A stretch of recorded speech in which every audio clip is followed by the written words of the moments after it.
Hello everyone. मेरा नाम कृष्ण है और चलो महाभारत शुरू करते हैं पढ़ने की। आज हम पढ़ने वाले इक्विपोटेंशियल सरफेस। अगर जिससे लगता है कि उसे इक्विपोटेंशियल सरफेस बहुत अच्छे से आता है तो ज़रा मेरा एक आंसर दो कि मान लो कोई इक्विपोटेंशियल सरफेस है तो क्या इक्विपोटेंशियल सरफेस के हर पॉइंट पे इलेक्ट्रिक फील्ड इंटेंसिटी की वैल्यू सेम होती है या नहीं होती है। मेरा क्वेश्चन है कि इलेक्ट्रिक पोटेंशियल सरफेस पे कि हर पॉइंट पे इलेक्ट्रिक फील्ड की वैल्यू कांस्टेंट होती है या नहीं होती है। जिसे नहीं पता उसे आगे बढ़ते हैं। इक्विपोटेंशियल सरफेस के नाम में ही सब कुछ छुपा रखा है। वैसे तबीयत आज मेरी बहुत ज़्यादा ख़राब है और गला से बोला भी नहीं जा रहा है, फिर भी मैनेज कर लेना क्योंकि अगर आज नहीं बनाएंगे तो सिलेबस बहुत पीछे हो जाएगा। देखो इक्विपोटेंशियल, देखो इसके नाम में रखा है इक्यू। इक्यू मतलब होता है इक्वल, और पोटेंशियल तो हम जानते हो, इतना सब कुछ पढ़ चुके हैं पोटेंशियल के बारे में, तो पोटेंशियल तो आना चाहिए। और सरफेस मतलब सरफेस, मतलब इक्विपोटेंशियल सरफेस वो सरफेस कहलाता है जहाँ एक पोटेंशियल की वैल्यू सेम होती है। जैसे हम मान के चलते हैं कि जैसे मान लो ए क्या है, एक सरफेस है। क्या है? सरफेस है। हमें मान के चल रहे हैं कि ये एक इक्विपोटेंशियल सरफेस है। क्या है? इक्विपोटेंशियल सरफेस है। तो हम देखो एक पॉइंट ए है, एक पॉइंट ए है, एक पॉइंट ए, एक पॉइंट ए है। आगरा, भोपाल, चंडीगढ़, दिल्ली। इसका कहने का मतलब ये है कि हर पॉइंट पे वोल्टेज की वैल्यू सेम सेम होगी। हम अगर मान लें कि ए पे 10 वोल्ट है, कितनी है? 10 वोल्ट है, तो इसका मतलब ये है कि बी पे भी 10 वोल्ट ही होगी, सी पे भी 10 वोल्ट होगी और डी पे ही 10 वोल्ट होगी। मतलब तुम कहीं भी जाओगे तुम्हें 10 वोल्ट ही मिलेगी। इसका मतलब होता है इक्विपोटेंशियल सरफेस। डेफिनेशन काफ़ी आसान है, बिल्कुल परेशान नहीं होना है। अब हम लोग पढ़ते हैं इसकी प्रॉपर्टी। जैसे हमने इलेक्ट्रिक फील्ड में इलेक्ट्रिक फील्ड लाइंस पढ़ी थी विजुलाइज करने के लिए, ऐसे ही पोटेंशियल को समझने के लिए इक्विपोटेंशियल सरफेस पढ़ते हैं। मतलब आखिर का थोड़ा विजुलाइज हो जाता है, जैसे उसकी कुछ प्रॉपर्टी थी इसकी भी कुछ ना कुछ प्रॉपर्टी है। तो सबसे पहले देखो, और मैं तुमसे कहूँगा अगर पोटेंशियल को हाइट से थोड़ा अगर समझोगे तो ज़्यादा बेहतरीन समझ में आएगा। क्या होता है? हाइट से, क्योंकि इसका बहुत ज़्यादा इंपॉर्टेंस तुम्हें समझ में आने वाला है। देखो इक्विपोटेंशियल सरफेस, इसकी हम लोग क्या करते हैं, प्रॉपर्टीज़ लिखनी स्टार्ट करते हैं कि आखिरकार इक्विपोटेंशियल सरफेस की क्या क्या प्रॉपर्टीज़ होती हैं। देखो सबसे पहली प्रॉपर्टी ये होती है कि इक्विपोटेंशियल सरफेस में कोई भी वर्क नहीं करना पड़ता चार्ज एक जगह से दूसरी जगह मूव करने में। जब हम सब इतनी चीज़ अगर देखो एक पोटेंशियल पढ़ना शुरू किया होगा तो सबसे पहले वर्क एनर्जी वाला ही पढ़ा होगा। तो इक्विपोटेंशियल सरफेस का कहने का मतलब है कि इक्विपोटेंशियल में एक जगह से दूसरी जगह चार्ज ले जाने में कोई वर्क नहीं करना पड़ता है। क्या नहीं करना पड़ता? कोई भी तुम्हें वर्क नहीं करना पड़ता एक जगह से दूसरी जगह जाने पे। जैसे मान लो हम यहाँ से यहाँ तक अगर चार्ज ले जाएंगे तो तुम्हें कोई भी वर्क नहीं करना पड़ेगा। पहला पहला क्या है? No work. नो वर्क क्यों? क्योंकि हर जगह इक्विपोटेंशियल की वैल्यू है सेम। अगर मान लो हम क्या चाहते हैं कि हम ए से लेके बी तक जा रहे हैं, तो work done from A to C क्या होगा? Voltage at C minus voltage at A into Q, जिस चार्ज को ले जा रहे हैं। अब देखो इस पे भी 10 वोल्ट है, इस पे भी 10 वोल्ट है। 10 माइनस क्या हो जाएगा? जीरो हो जाएगा। Zero into zero, zero into charge zero हो जाएगा। तो इस बात से हम लोग समझ चुके हैं कि इक्विपोटेंशियल सरफेस पे कोई भी वर्क नहीं करना पड़ता है। दूसरी बात, electric field is always normal to equipotential surface at every point. अगर देखो इक्विपोटेंशियल सरफेस अगर ऐसा है, मान लो इक्विपोटेंशियल सरफेस है, तो इलेक्ट्रिक फील्ड इस सरफेस के नॉर्मल होगी। क्या होगी? नॉर्मल होगी। इस बात का हमेशा याद रखना। इस बात में बिल्कुल कंफ्यूज नहीं होना, कभी डाउट नहीं करना कि क्या है। इतना याद रख लो कि अगर ये इक्विपोटेंशियल सरफेस है ना तो इलेक्ट्रिक फील्ड हमेशा इसके नॉर्मल होंगी। क्या होंगी? नॉर्मल होंगी। या फिर तुम क्या कह सकते हो कि अगर इलेक्ट्रिक फील्ड लाइंस ऐसी हैं तो इक्विपोटेंशियल सरफेस इसके नॉर्मल होगा, परपेंडिकुलर होगा। या फिर हम दूसरी एक बात और कह सकते हैं, बहुत अगर जिसने एरियल वेक्टर वाली वीडियो देखी हो जिसे मैंने एरिया वेक्टर बताया था, तो ये कह सकते हैं कि इलेक्ट्रिक फील्ड का डायरेक्शन एंड एरिया का वेक्टर, एरिया का यूनिट वेक्टर, दोनों एक दूसरे के पैरेलल होते हैं। जैसे मान लो कोई ये सरफेस है तो इसके परपेंडिकुलर क्या होता है, एक नॉर्मल वेक्टर होता है जिसे यूनिट वेक्टर बोलते हैं। तो यूनिट वेक्टर का डायरेक्शन एंड इलेक्ट्रिक फील्ड का डायरेक्शन सेम होता है। अगर उतना सब नहीं पता हो तो इतना सिंपल से याद रख लेना कि electric field is always perpendicular to the equipotential surface at every point. क्या क्या है, equipotential surface and electric field में 90 डिग्री होता है। अब तुम कहोगे 90 डिग्री क्यों होता है, सबसे बड़ी रीज़न है कि रीज़न वाई। साइंस में होता है कि आखिर कुछ भी पढ़ते हैं उसके पीछे तुम्हें रीज़न जानना होता है। जैसे अगर आखिरकार यहाँ देखना वर्क डन 0 होता है, क्यों होता है, प्रूफ करके देखा है। देखो हम मान लेते हैं कि एक तुम्हारे पास इक्विपोटेंशियल सरफेस है, हमने मान लिया है, और ये इलेक्ट्रिक फील्ड लाइंस इसके नॉर्मल नहीं है, मान लो कुछ ना कुछ एंगल बनाती हैं 60 डिग्री। अब तुम जानते हो कि इलेक्ट्रिक फील्ड क्या है, एक वेक्टर क्वांटिटी है, तो इसके कंपोनेंट हो जाएंगे ई साइन 60 और ये हो जाएगा ई कॉस 60, ई कॉस 60। अब देखो यहाँ मान लो एक चार्ज रखा हुआ है, तो ये इलेक्ट्रिक फील्ड लाइन का कंपोनेंट क्या करेगा, इसको यहाँ से मूव करा देगा, यहाँ इतना डिस्टेंस मान लो यहाँ से इसने यहाँ तक मूव करा दी, मान लो 2 मीटर। जब यहाँ से लेके यहाँ तक 2 मीटर मूव किया तो मतलब कुछ ना कुछ तो वर्क कर दिया है इलेक्ट्रिक फील्ड ने। इलेक्ट्रिक फील्ड की वजह से यहाँ तो हमें वर्क देखने को मिला। मुझे पता है बहुत सारे बच्चों के दिमाग में समझ में नहीं आया होगा, लेकिन इसमें थोड़ा दिमाग लगाओ कि अगर यहाँ से लेके चार्ज यहाँ तक मूव किया है, किसने कर दिया, इलेक्ट्रिक फील्ड लाइंस ने। इसका मतलब है work done by electric field, कुछ ना कुछ आ गया है। तो वर्क बाय इलेक्ट्रिक फील्ड आ गया, इसका मतलब वर्क हो गया है। लेकिन प्रॉपर्टी अभी हमने सबसे पहले क्या पढ़ी है कि इलेक्ट्रिक पोटेंशियल सरफेस में वर्क डन की वैल्यू 0 होती है। तो इसका मतलब ये वाला रूल पहले वाले रूल के अपोजिट नहीं है, इसलिए नॉर्मल रहते, इसलिए electric field lines always perpendicular to the equipotential surface. दूसरी बात हो गई, क्लियर है। अब देखो equipotential surface are closer together in the region strong field and farther apart in the region. देखो जैसे मान लो, क्या मान लेते हैं कि जहाँ इलेक्ट्रिक फील्ड स्ट्रेंथ ज़्यादा होगी, जहाँ इलेक्ट्रिक फील्ड स्ट्रेंथ ज़्यादा होगी वहाँ इक्विपोटेंशियल सरफेस पास पास में होंगे। क्या होंगे, पास पास में होंगे। जैसे एक पहला रहा, एक ऐसा रहा। जैसे जैसे इलेक्ट्रिक फील्ड लाइंस की वैल्यू, इलेक्ट्रिक फील्ड की वैल्यू कम होती जाएगी, वैसे वैसे दो सरफेस के बीच में डिस्टेंस बढ़ता जाएगा। अगर कोई तुमसे पूछे कि यहाँ इलेक्ट्रिक फील्ड की वैल्यू ज़्यादा है कि यहाँ इलेक्ट्रिक फील्ड की वैल्यू ज़्यादा है, E1 में या E2 में, तुम कहोगे E1 में इलेक्ट्रिक फील्ड की ज़्यादा है कंपैरिजन टू E2। क्यों, क्योंकि जहाँ इलेक्ट्रिक पोटेंशियल सरफेस ज़्यादा डेंसर हो वहाँ इलेक्ट्रिक फील्ड की स्ट्रेंथ ज़्यादा होगी। तुम क्या लिख सकते हो relation, electric field strength, electric field strength is directly proportional to density of equipotential surface, equipotential surface. मतलब अगर इक्विपोटेंशियल सरफेस बहुत पास पास नज़दीक नज़दीक होंगे तो इसका मतलब होता है कि वहाँ इलेक्ट्रिक फील्ड स्ट्रेंथ ज़्यादा है। ये रही दूसरी प्रॉपर्टी। ऐसे तो काम चलेगा नहीं। सबसे पहले क्वेश्चन आता है हाउ, कैसे। हाउ कैसे, हम क्या जानते हैं कि इलेक्ट्रिक फील्ड इक्वल टू क्या होता है, माइनस dB अपॉन dr। क्या हो, माइनस dB अपॉन dr। तो एक रिलेशन और हम क्या वो जानते हैं कि dr is equal to minus dB upon e। क्या हो, dB अपॉन e। तो इससे क्या रिलेशन बनता है कि dr is inversely proportional to e। अगर देखो ये क्या है, बेसिकली डिफरेंस है। ये क्या है, डिफरेंस बिटवीन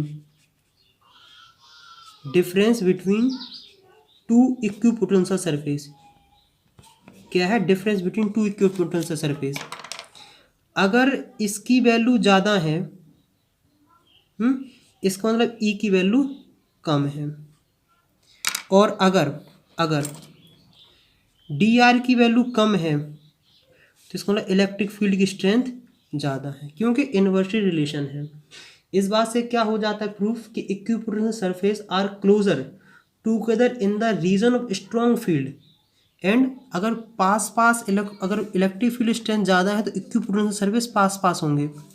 ऐसे सोचना जैसे मान लो ये थाली रखी, ये थाली रखी, थाली थाली पास पास में है। अगर फील्ड ज़्यादा है इसका मतलब कि थालियाँ पास में रखें, अगर दूर दूर रखें मतलब डेंसिटी कम है। तो इस बात को समझ में आ गया है। चौथी प्रॉपर्टी है, तीन हो चुकी हैं। चौथी प्रॉपर्टी है कि इक्विपोटेंशियल सरफेस कभी भी एक दूसरे को इंटरसेक्ट नहीं करते हैं। क्या नहीं करते? इंटरसेक्ट। जैसे मान लो एक इक्विपोटेंशियल सरफेस ए रहा, क्या रहा? एक इक्विपोटेंशियल सरफेस ए रहा, इस पे मान लेते हैं कितना वोल्टेज है? 30 वोल्टेज। एक मान लो इक्विपोटेंशियल सरफेस ए रहा और हमने दोनों करा दिया कि इंटरसेक्ट। मान लो ऐसे हमने क्या करा दिए? इंटरसेक्ट करा दिए हैं। और इस वाले का पोटेंशियल मान लेते हैं हम 40 वोल्ट। ये मान लो कि इसका है कितना? 30, इसका है 40। इस पॉइंट पे क्या दो पोटेंशियल नहीं हो जाएंगे? और कभी भी ज़िंदगी में ऐसा हो ही नहीं सकता कि एक पॉइंट पे दो पोटेंशियल पॉसिबल हो जाए। तो इस बात का रीज़न इस बात से क्लियर हो गया है। क्या हो गया है? कि दो इक्विपोटेंशियल सरफेस कभी भी आपस में इंटरसेक्ट नहीं कर सकते हैं। क्यों? क्योंकि एक पॉइंट पे दो पोटेंशियल पॉसिबल है ही नहीं है। ये इम्पॉसिबल जैसी बात है कि एक पॉइंट पे दो पोटेंशियल हो जाएं। क्यों? तो जहाँ इंटरसेक्ट करेंगे वहाँ 30 वोल्ट भी हो जाएगा और 40 वोल्ट भी हो जाएगा। नहीं हो सकता ना, इम्पॉसिबल है। इसलिए तो मुझे उम्मीद है कि चारों प्रॉपर्टी काफ़ी अच्छी तरीके से समझ में आ गई होंगी कि इक्विपोटेंशियल सरफेस में एक जगह से दूसरी जगह ले जाने में कोई वर्क नहीं करना पड़ता है।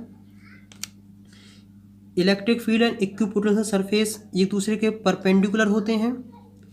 तीसरी बात कि इलेक्ट्रिक फील्ड की स्ट्रेंथ वहाँ ज़्यादा होगी, मतलब जहाँ मतलब डेंसिटी इक्विपोटेंशियल सरफेस की ज़्यादा होगी। चौथी बात यह है कि दो इक्विपोटेंशियल सरफेस कभी भी आपस में इंटरसेक्ट नहीं करते हैं। अब देखो हम लोग कवर करने वाले हैं इक्विपोटेंशियल सरफेस और various charge system. Charge system में क्या क्या हो सकता है कि पॉइंट चार्ज की वजह से इक्विपोटेंशियल सरफेस कैसा होगा, डायपोल की वजह से इलेक्ट्रिक पोटेंशियल इक्विपोटेंशियल सरफेस कैसा होगा। तीसरा होता है कि अगर दोनों चार्ज पास पास में रखे हुए हैं तो उसकी वजह से इक्विपोटेंशियल सरफेस कैसा बनेगा। और कई सारी पॉसिबिलिटी हैं। हम लोग सारी पॉसिबिलिटी जितनी भी इसमें पॉसिबिलिटी पॉसिबल हैं सब हम लोग आखिरकार इसमें देख लेते हैं। और अगर यूनिफॉर्म इलेक्ट्रिक फील्ड है तो इक्विपोटेंशियल सरफेस कैसा बनेगा। जितने भी पॉइंट हैं सब डिस्कस करेंगे। देखो सबसे पहले आखिरकार हम बात करने वाले हैं equipotential surface due two point charge. क्या है पॉइंट चार्ज? देखो मान लो यहाँ 10 कूलाम्ब है, 10 कूलाम्ब है। देखो एक ए मतलब जो मैं ये बना रहा हूँ ना, ये पहली बात ये सर्कल नहीं है, ये है स्फीयर। क्या है? स्फीयर है। तो मैं इस तरीके से सोचना है कि ये सेंटर में है और इसको इतनी कोर से ऐसा घेर स्फीयर में है ये। देखो मान लो ये स्फीयर है, इस यहाँ से लेके यहाँ तक का डिस्टेंस है 3 मीटर। मतलब एक स्फीयर है जिसका रेडियस है 3 मीटर। तो अगर मैं तुमसे पूछूं कि बताओ इसके सरफेस पे कितना पोटेंशियल होगा, तुम कहोगे 9 × 10⁹ 10/3। तो कितना होगा? 30 × 10⁹। चाहे तुम इस पॉइंट पे निकालो, चाहे इस पॉइंट पे निकालो, चाहे इस पॉइंट पे निकालो, चाहे इस पॉइंट पे, हर पॉइंट पे पोटेंशियल की वैल्यू सेम आएगी कि नहीं आएगी। क्यों? क्योंकि वोल्टेज इक्वल टू होता है 1/4πε0 Q/R और B की वैल्यू इनवर्सली प्रोपोर्शनल टू हो रही है R के। अगर ये सब जगह सेम सेम है R, तो हर पॉइंट पे इक्विपोटेंशियल भी सेम सेम होगा, क्योंकि चार्ज तो सबके लिए कॉमन है। अब मान लो यहाँ से लेके यहाँ तक की दूरी है 9 मीटर। तो ये क्या होगा, इसकी भी होगी 9 इंटू 10⁹ 10/9।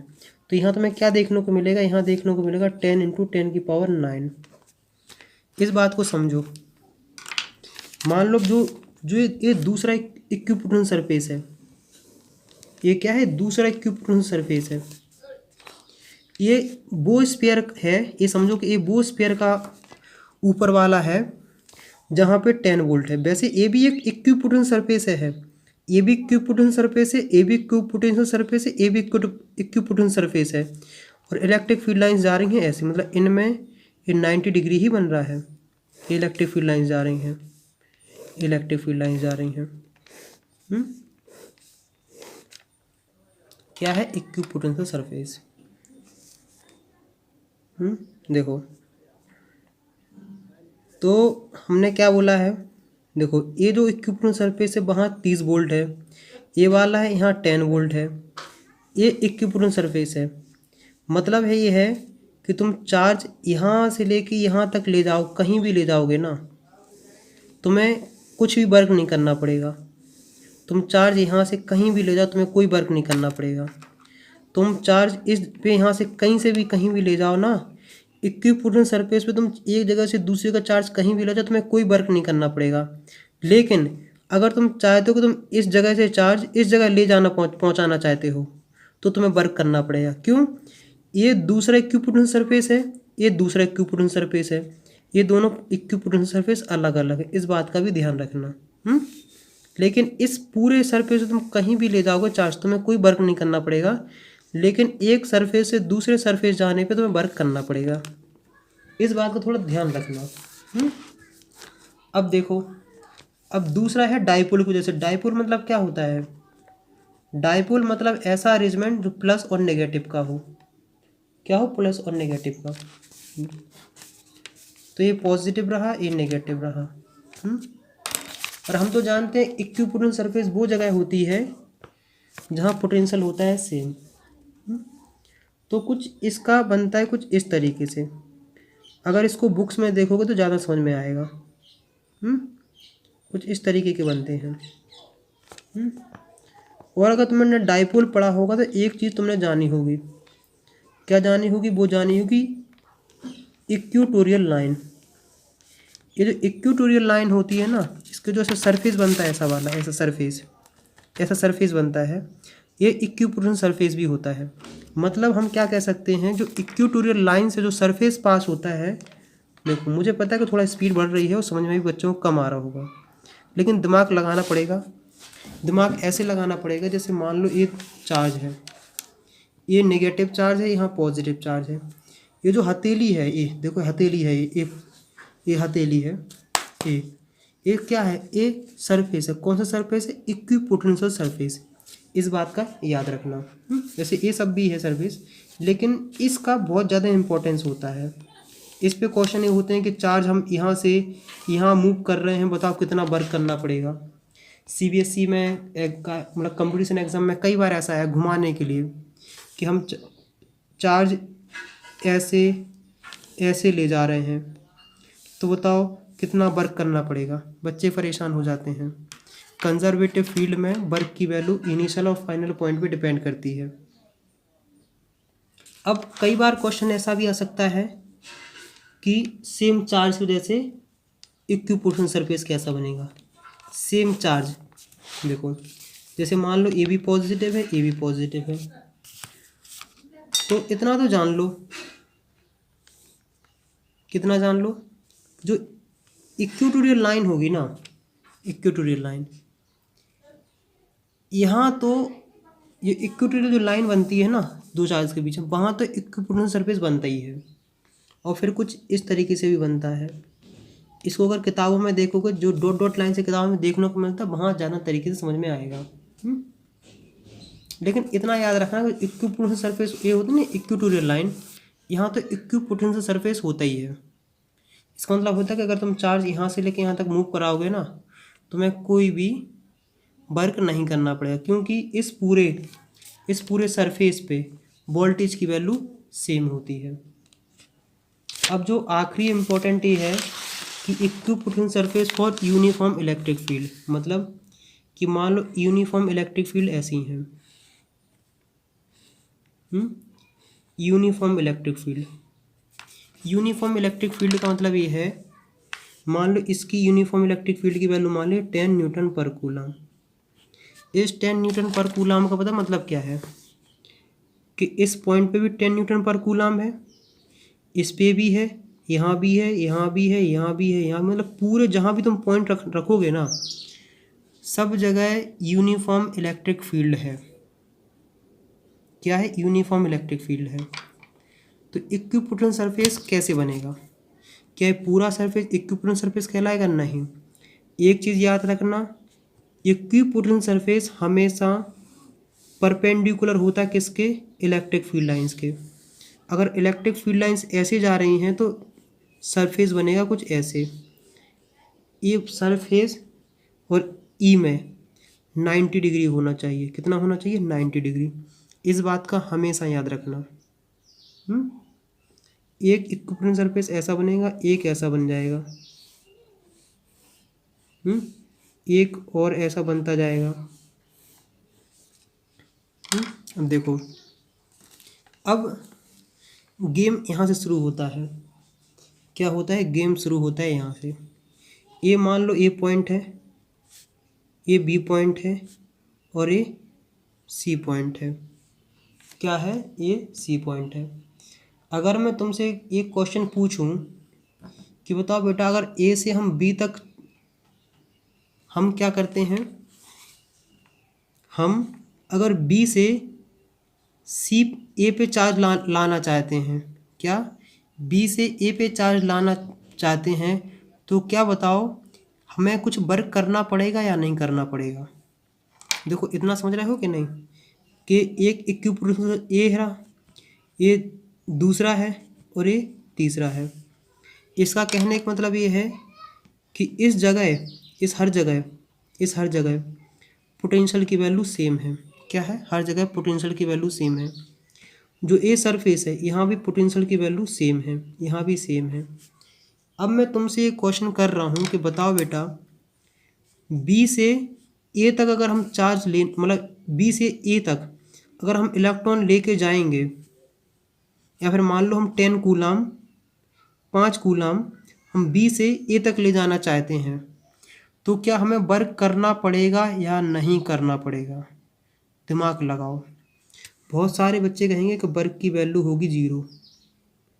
ओ मेरे हीरो, थोड़ा दिमाग लगा लो।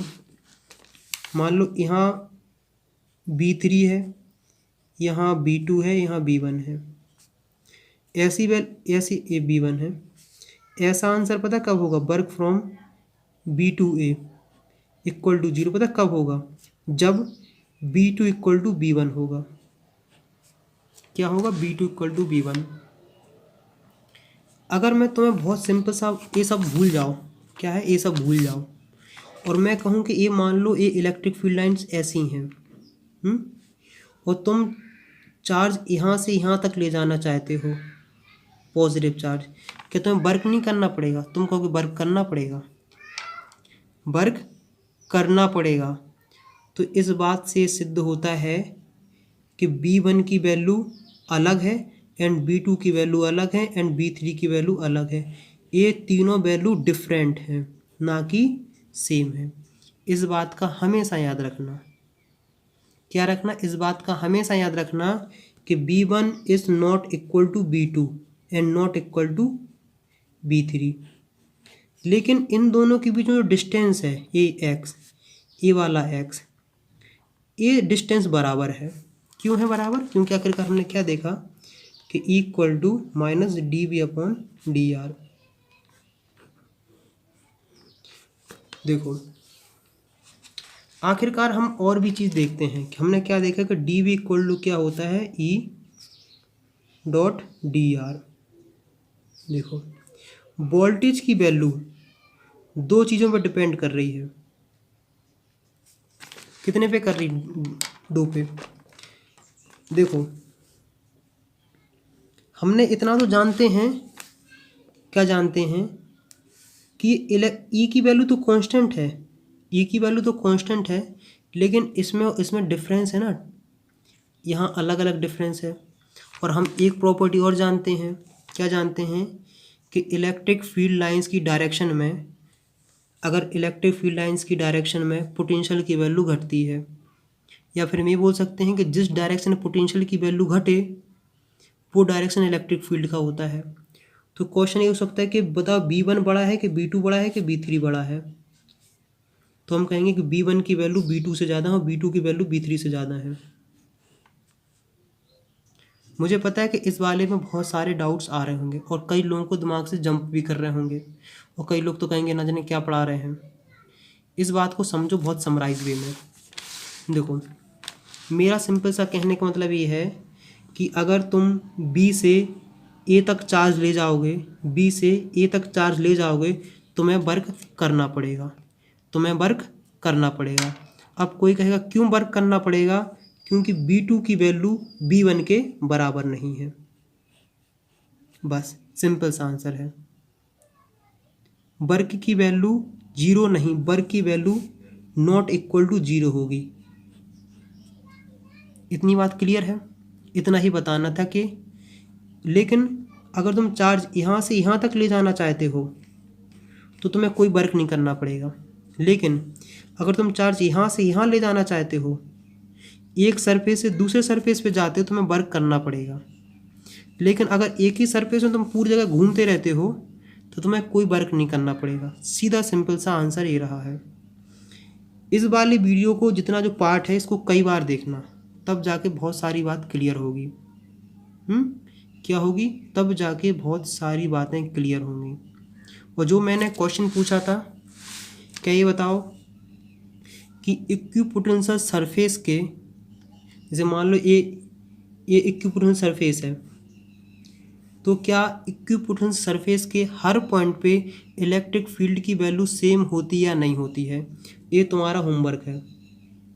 जिसको इसका आंसर मिल जाए वो कमेंट्स में लिख के बताना कि ये बताओ कि इक्विपोटेंशियल सरफेस पे इलेक्ट्रिक फील्ड की वैल्यू सेम होती है या नहीं।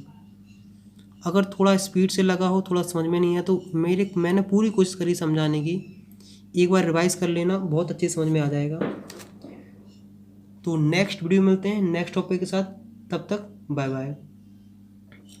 अब देखो, जाने से पहले एक बात और बता दूं। तुम कहोगे भैया आपने इक्विपोटेंशियल सरफेस पढ़ा तो बहुत दिया है, इसका इम्पोर्टेंस क्या है, आखिरकार हमने क्यों पढ़ा है? तो मैंने, अगर किसी ने थोड़ा ध्यान से सुना हो तो मैंने बताया था इक्विपोटेंशियल सरफेस की, जो इक्विपोटेंशियल सरफेस होता है वो तुम्हें हेल्प करता है किसमें? डायरेक्शन एंड मैग्नीट्यूड बताने में। इलेक्ट्रिक फील्ड का डायरेक्शन एंड मैग्नीट्यूड बताने में हेल्प करता है, इसी यही इसका है। और ये भी बता, जैसे मान लो कोई दो सरफेस पास पास में है तो इसका मतलब है कि यहाँ इलेक्ट्रिक फील्ड की वैल्यू, इलेक्ट्रिक फील्ड स्ट्रेंथ ज़्यादा है। और भी ढेर सारे क्वेश्चंस करेंगे, सब कुछ करेंगे नेक्स्ट वीडियो में, बहुत कुछ एंजॉय करने वाले हैं। तब तक देखते रहें, बाय बाय।